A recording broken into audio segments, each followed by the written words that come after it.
Hi guys, it's Tuesday morning, so 7:45 na. Nandito ako sa Goodyear Auto Care. Dito ko dinala si Puti kasi fully booked doon sa Supa na nagtatalagang gumagawa sa kanya, doon sa nagsiservice sa atin. So dito ko siya dinala and papagawa natin yung mga kailangan gawin.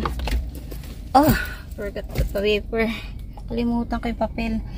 So yun, kailangan ayusin yung gulong and everything. So nandito come back for the letter. Nandito na yung pinaka-may-ari, pero kunin ko yung papel kaya kasi para alam nila yung gagawin. So babalik ba ako? Naiwan ko yung papel kung ano yung mga dapat nilang gawin kasi wala silang copy. Paano ko kaya gagawin? Nandito tayo sa Goodyear. Ito yung mag-aasikaso ng kotse natin. And hopefully makuha natin siya later bago ko umuwi. Kasi nga, wala akong sasakyan pa uwi. Ayan. So, ito yung office. Yan. Hello, morning guys. Balik na tayo sa clinic kasi magbe-breakfast pa ako. Mag-8 o'clock na. Meron pa akong 30 minutes. Sometimes kasi dumadating yung customer ko ng 8:20. Kaya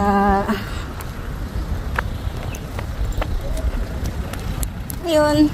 Iwan natin si Abu. Hopefully maging ayos lahat. Ayan. Hindi pa pala kasama dun sa total yung battery. So, sabi niya, no need pa naman daw palitan yung battery. Pero, I don't know. Bali, kahit naman siguro along the way na lang pag if ever magka-problema. Hindi naman siguro. Baka naman aabot pa. Abot pa kami ni Polar Bear pagbalik. Tsaka papalitan yung battery. Hindi pa naman siya ganun kapan. Ito yung Ford, oh. Lahat ng Ford natin nandiyan. So, good luck to us and good luck to Abu. Sana pagkuha natin later, brand new na siya. So, I'll see you later guys. Update ko kayo. Alakad muna ako. Medyo malapit to compare dun sa nagsiservice talaga kay Abu. Kasi talaga ang layo ng lalakad ko dun 15 minutes. Dito, mabilis lang. Ayan lang yung IGA. Tapos, yung work natin dun lang banda sa dulo. So, see you later guys. Hi guys, kaka-out ko lang. Kalalabas ko lang ng work. So, pupunta na ako dun sa Goodyear Auto Care para kunin si Abu. Hindi sila nag-text sa akin. Hindi nila ako in-inform kung okay na yung kotse. Pero kasi sabi ko sa kanila 4:30 ang out ko. Kaya, hopefully, tapos na nila yung kotse kung di magpapasundo ako. Ayan. Mahangin. Pero kanina napakainit nung naglalakad ako ng umaga. Ngayon mahangin. Nililipad ako. So, dyan tayo nagpa-park. Yan. Pagka may pasok tayo. Ngayon nandun si Abu sa dulo. So, lakad muna ako. Hihingal ako, kaka-out ko lang. Okay, see you guys later. Ford guys. Yan. Yan talaga yung original na benta ng Ford. Yan tayo makakuha ng magaganda sa sakyan. So, nakikita ko na yung buntot ni Abu. Sana bago na yung kanyang gulong. And maayos na rin yung charging kasi yun ang sira. Hindi ako nakakapag-charge sa kotse dahil nga sira yun. Kailangan kong magdala ng power bank. Kaya ayun, makintab yung gulong, bagong-bago.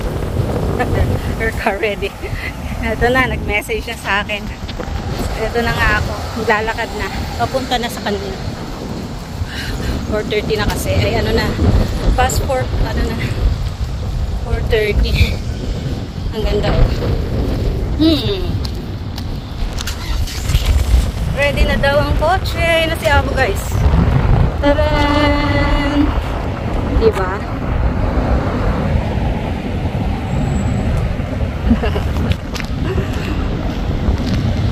So, nandito na tayo guys. Nakuha ko na si Abu. Ang binayaran natin is 1,211.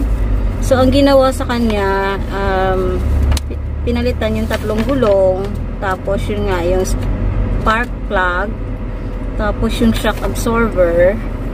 Tsaka yung labor, binayaran natin. Yung mga ano sa gulong. Ayan. So, okay na siya ngayon. And hopefully, hindi magkasakit si Abu hanggang pumunta tayo ng New South Wales. So, ayun guys. Hinarangan ko yung camera. So, uwi na tayo. Ay, hindi. Daan muna tayo sa chemist kasi bibili ako ng gamot ni Habi. Tapos, yun. Bibili akong gamot at saka kain ng mga ibon tsaka pusa. Dahil mag-grocery tayo ng konti.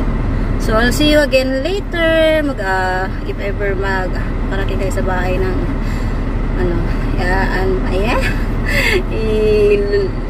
ano ko yung ating pinamili. I'll see you guys. Napagastos tayo. Bagay, si Habi naman nagbayad, hindi naman ako eh. See you guys. Bye. So, dito na ako sa bahay. Ano na ngayon? Wednesday. Ayan, daming kalat. Ang tawag dito.